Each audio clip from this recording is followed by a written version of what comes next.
All right, so part 2.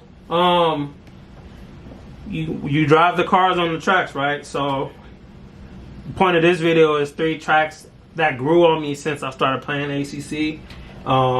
Still here with Josh, still checking out. I'm excited to drive on this, by the way. This is crazy. But up first for me, I'm gonna go with Watkins Glen. It's a really good track. Like, I drove it a little bit on Gran Turismo 7, but since driving it on here, which I'm not gonna go into GT7 right now because, you know, the whole oversteer MR thing, but we had our little league and I was going with the Viper, and I tested on here a lot, and it grew on me. When I switched to ACC, I full blown fell in love with it. What you got at number 3? So for me, number 3 is a track that I actually didn't drive a lot, or at all actually, until I got ACC. And then I raced on it for the career race, and I immediately fell in love with it. So shit. Number 3 for me is Zolder. Zolder, where are we at? This track is fun, I'm not gonna lie. It is, man. This little kink right here. Yes, bro. You get it's because you're going this way. Actually, no, it's this one. You come around that corner, and before you can get the car straight, you gotta stand on them. And it's a fast corner too. Yeah, it's like, a really fast. Flat out, like. Shout out to Thrustmasters. They still got TSPC advertising on here, so I always point it out when we drive by here. It's either the TSPC or just the Thrustmaster logo, but it's definitely grown on me. It's not my favorite, but I understand why someone would like it. Number 2, I'm gonna go Kailami. And even though we've had ACC all this time, we like super recently started driving on this. And for me, it has all the elevation changes. It has fast corners, slow corners, off apex corners where it's kind of like a double apex type of thing. I really want F1 to come here, which I heard. I don't believe it. It doesn't make any sense. I think it's April Fool's. It might be. But anyway, told me about it. It could be April Fool's. Anyway, I think this should be a Formula One track. It reminds me of Coda in a lot of ways. I guess because of this, and then just like the general shape. Even if you go here and then go to Coda, a little different, but you know, you got your straights, you got your hills, kind of the same way here. So I'm gonna go with that at track number 2. What you got?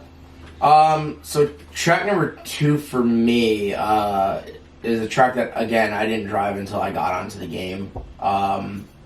So for me, no, not Zandvoort. Zandvoort is, I don't understand how you pass on that track. Track number 2 is actually the one that I can't pronounce. This? No, yep. No, I actually really like this track. Huh. That one lobby that we got in where we were fighting once, I think it was all of us were fighting for podium. It was like a 35 or 40 minute race, and it was rough, but I've gone to actually really enjoy this track. There's a lot of really fast chicanes. There's not as much elevation change as in the other 2 tracks that you named. Kailami and Coda. Kailami and Coda, yeah. But as far as this track goes, I mean, there's a lot of technicality to it. Yeah. That's why I like it so much. Perfect for the 720S. Perfect. I thought you were going to go with Misano. Yep. I thought you were going to go with it. Yep. Number 1 for me is actually Bathurst. Now, before you go to bash me, I don't necessarily have a real reason for it. Maybe it's a confidence thing. I think I might have started to fall in love with it over here, with the whole DD setup. Mm-hmm. But this is like the one popular track that everybody loves. That I'm not gonna say I hated it, but now like I find myself going there to test cars, which a year ago that shit would have been the most alien thing for me to say. That's so funny because when I first met you, you hated Mount Panorama. Yeah. You did not like Bathurst. Because I would bring it up and I'd be like, Bathurst is one of my favorite tracks. And you'd be like, there you go being crazy again. I think what it is, it's so tough up in that mountain. It's so tough. And most of our violent accidents have been at Mount Panorama because people don't know where to pass, but it's still worse on console. So don't get me wrong. It's been so much better going to PC, getting to enjoy a more serious group of people versus. I feel like on console I would just smoke whoever I was up against, but with PC there's always a bigger fish. Like even that spot where I got my first win at in the Audi Evo 2. We'll have our races where we'll be fighting at the front. Then we'll have those races where a guy's running a 217, 218. 215 in one lobby. Real record. Real record, 215. So, yeah. Anyway, another little video. Now, I'm about to spend some time getting used to his setup, which DD1, Podium CSL? Not CSL. Podium F1, I think is what it's Podium called. F1. Podium F1. Yeah, Podium F1. And Huskenveld Sprints. Which should not be on my cockpit. Which honestly... It's okay. We talk about this being... It could be a final setup, obviously. But I understand why people go up from there. It's a deep hobby for sure. CineCube 2, baby! Of course it's cool to get to try out the nicer high-end stuff, but sim racing is one of those hobbies where I think people get the wrong idea and they feel like you gotta have a certain level of equipment, and you just flat out don't. Completely agree.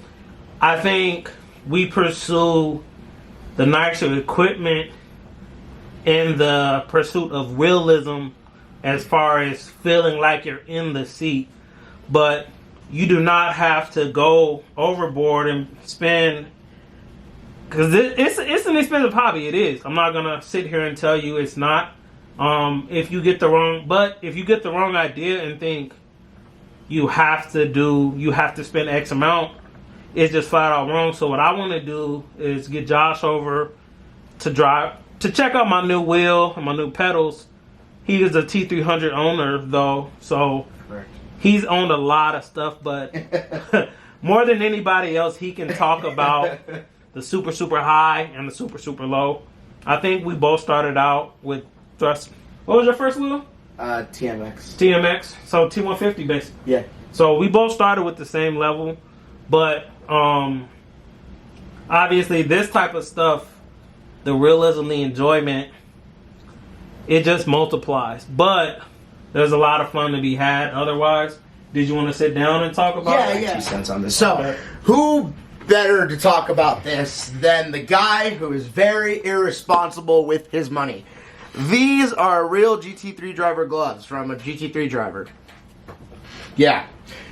So, with that being said, you can kind of sit there and guess already that, yes, the best gear is good and stuff like that. So let me preface this by saying you suit your needs, okay? So, and what I mean by suit your needs is the fact that for me, when I was first starting out, I knew I wasn't going to get a cockpit. I knew that what I needed was just the regular wheel and the table clamp. So naturally, I went ahead and got my Thrustmaster TMX. Well, then what the TMX was lacking when I got to a certain point was the power. So I did kind of a linear upgrade to a T300 RS. The T300 RS was beautiful. Now the thing that you have to realize is that, are you playing on console or are you playing on PC? Are you playing on both? What do you have at your disposal to go ahead and play at that time? So that's the thing with me, is that I was playing on console, so I needed the T300 RS to play on that console. The thing with me though, and I tell David this all the time, and I tell all of our friends who want to get into this hobby, I would personally start with the lowest of the low that you can get. And I'm not saying lowest of the low, but what I mean is budget-friendly stuff that you can get. You don't know if you're going to sit there and you're going to like doing this.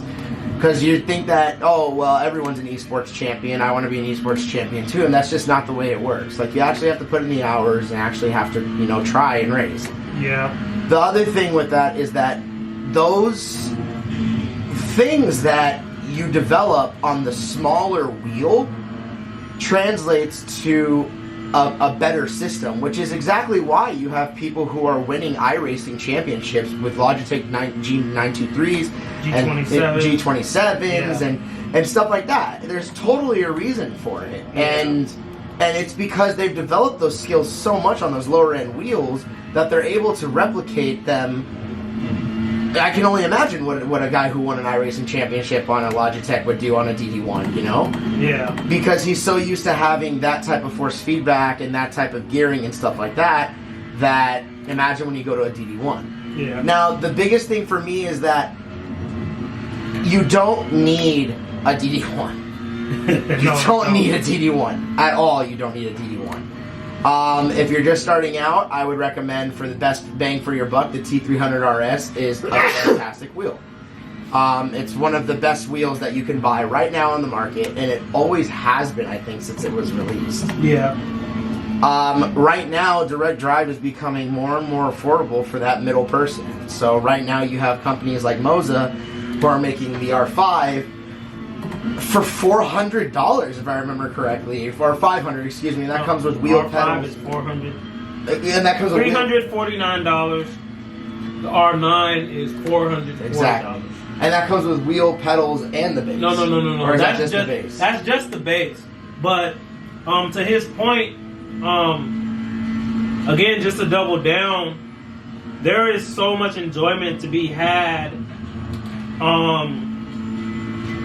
With simpler stuff. Now, again, I talked about how much better the racing has been since I got on PC, but correct me if I'm wrong, the most fun we probably had together was on what? Gran Turismo 7 when it first came out. Yeah. And he didn't even have this. He had the GTDD. I did. So, again, the most important thing is a stable chassis and a good brake pedal. Which is the first thing that you should ever upgrade, in my opinion. Is the chassis is the very first thing you need to upgrade. And I say buy once, cry once. So the chassis is the first thing you should get, along with a brake pedal, just like David said. Because right now I'm limited to what I could use. Like these Husky build sprints that I have are fantastic pedals. They're great. They're fucking brilliant. But the problem is that the pedal flexes when the pedal plate flexes whenever I have one of the elastometers on it. So I don't get full. If you look at the right hand side where my braking is, it moves up and down. See that? Yeah. It moves up and down because of that pedal flex. So yeah. To close out, we don't necessarily. I just want to reiterate, guys. If you think you're gonna like it, you probably will, but don't get caught up in it being so high that you never enjoy it. T300, load cell, stuff like that. Plenty of fun to be had. Depending on what type of driving you want to do, you want to get you a wheel like this.